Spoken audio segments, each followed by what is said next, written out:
Hola!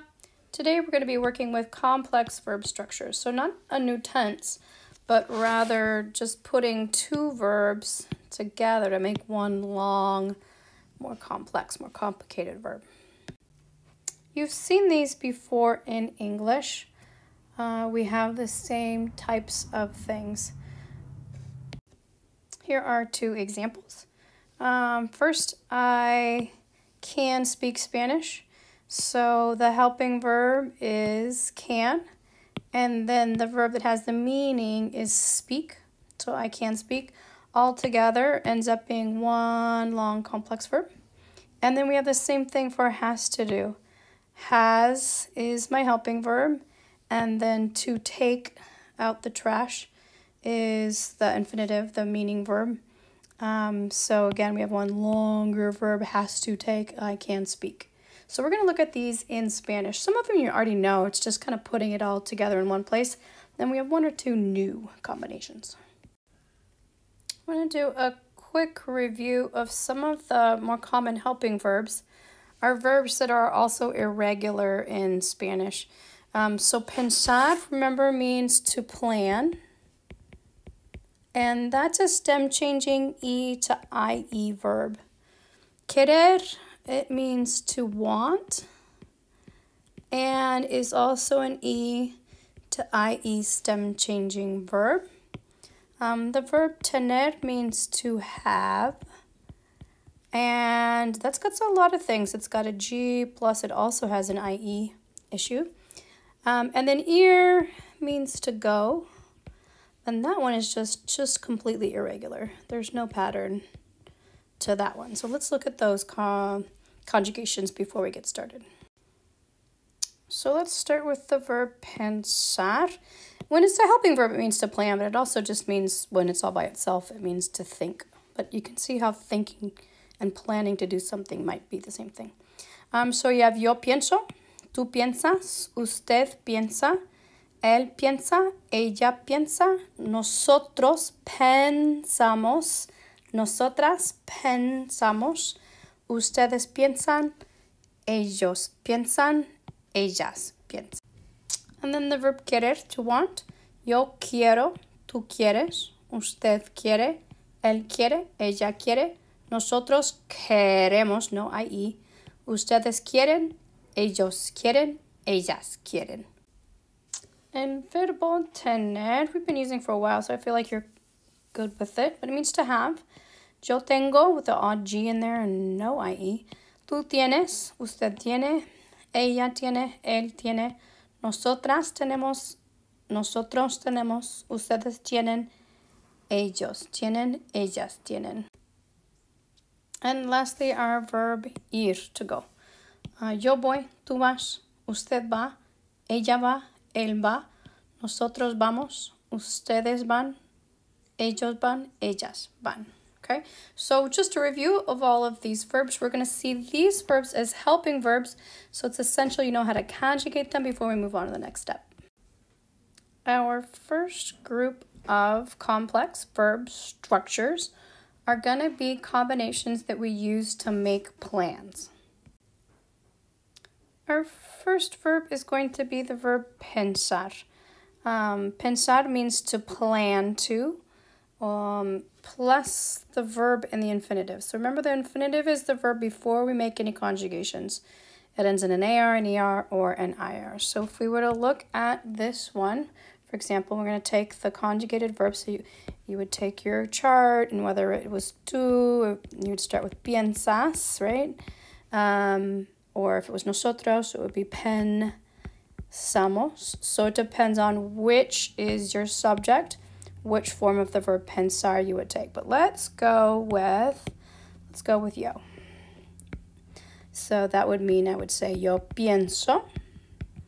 And then we're going to use the verb infinitive here. So we're going to use the verb not change. So yo pienso, so the meaning verb, the one that's going to actually make this mean something other than plans in general, is we're going to use the verb estudiar. Yo pienso estudiar. So pienso gets changed. Pienso is my helping verb. And estudiar is going to stay unchanged. It's going to still end in the AR. And the translation into English would be I plan to study. So in English, our infinitive is always the to do something.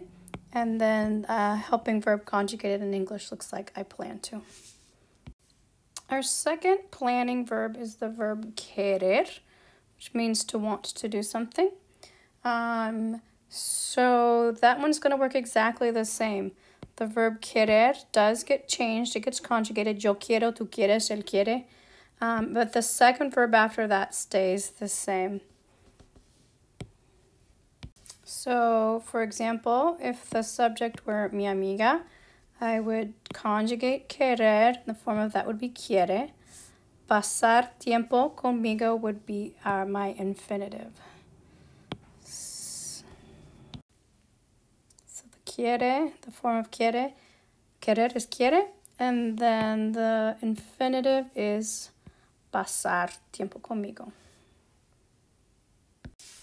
Our next combination is esperar plus an infinitive.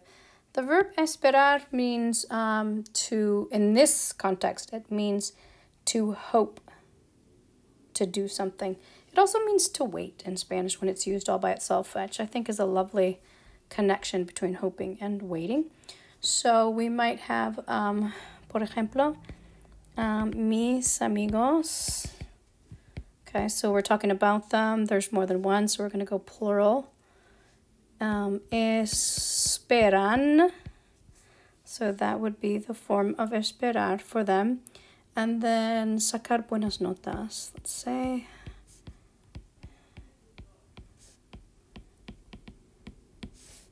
So the conjugated form of the verb esperar is going to show up right here, esperan. And the infinitive is sacar. Our last planning combination is the verb ir plus a plus an infinitive. And like I said, this is a review also. We've done this before. So taking the verb ir, notice I put the a in green. That is the only one that has something extra between the infinitive and the helping verb. So this one, helping verb infinitive right away. But that a is, that's your problem. So make sure you make that bright highlighted so you're going to see it. Okay, so here is the example of our last one. So ir conjugated is, oops, that's the wrong color. Ir conjugated is vamos. And don't forget it, it's green, it's so different. Make sure you have that in there. And then your last one is your infinitive, oops, is trabajar. Next, we've got a whole set of structures that aren't necessarily plans, but obligation, things you have to do. The first one is hay que plus an infinitive. It's a little different. You don't ever have to change this. You don't have to conjugate hay que. There's no subject for hay que, so it's always hay, and then que, and then the verb and the infinitive. Hay que means one must or should do whatever it is. So in this case, we said hay que estar en clase. So that infinitive here is what we must do. And again, you use it when you don't have a subject. That's why you use the one in English also. The verb deber means should, to should. We only have one form out of English. There's no thing. There's no I should, he should, we should, they should, everybody should. But in Spanish, it does have all 5 forms. It's a regular verb, so you would conjugate it normally. Debo, debes, debe, debe, debemos, deben, and deben. So it is a new verb, but it's just as normal as the verb comer. So for our example, we have nosotros debemos. So debemos is our helping verb, And sacar apuntes is your infinitive. It's what you should do. Next is the verb necesitar, to need to do something. Necesitar, also, just like deber, is a regular verb, but it ends in an AR. So you have necesito, necesitas, necesita, necesitamos, necesitan, plus your infinitive, and that means to need. Let's leave out the to there. Need to whatever. So for the example, necesitas, we know it's two. Two reasons. One, we've got this clue back here, your. But two, the as tells us it's a to form. So our conjugated helping verb is necesitas. Oops, I accidentally did an eraser. That was supposed to be a highlighter. And then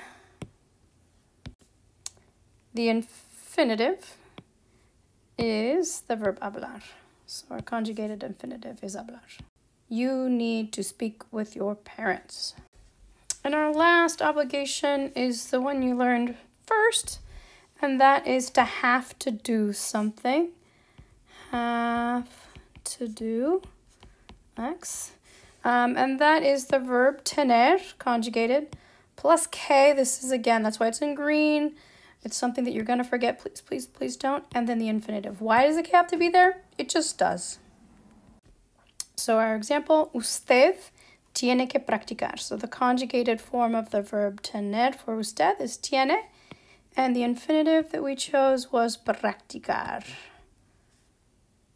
And last, we have two more that just don't fit into a category nicely of either making plans or obligation. The first one is going to be poder, conjugated, plus the infinitive. Now remember that poder is a stem changer.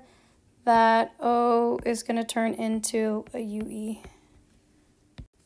The verb poder means to be able to do some things. I think in English we would say can. You guys learned this the very first day. Can do. When you need to go to the bathroom.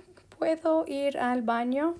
So your question was puedo, that's the conjugated verb, and then we use the verb ir al baño. Puedo ir al baño. So our conjugated form of poder was puedo, and then your infinitive is ir. Our last structure is our newest. This one is not a review. This one means, it's odd. Acabar doesn't have a clean English equivalent, but it means to have just finished. And we have to add the day in there. So again, make sure you highlight that. So if I want to say, I just finished doing my homework, the yo form, acabar is a regular verb, acabo, acabas, acaba, acabamos, acaban. So I would say yo acabo, and then day, you just got to put it in there. And then to do my homework, the infinitive is hacer la tarea. Okay, so acabar, my helping verb, conjugated, acabo. The odd day that we just have to remember, and please, please, please remember. And then the infinitive is hacer. Forgot to add in the definitions here. Acabar de. So this is I just finished. And then whatever the verb is, Xing. So it looks very different in English. Poder, be able to, or can do. To or can do. So here we have all of our complex verb structure. There's a pattern to all of them. They all have a conjugated helping verb.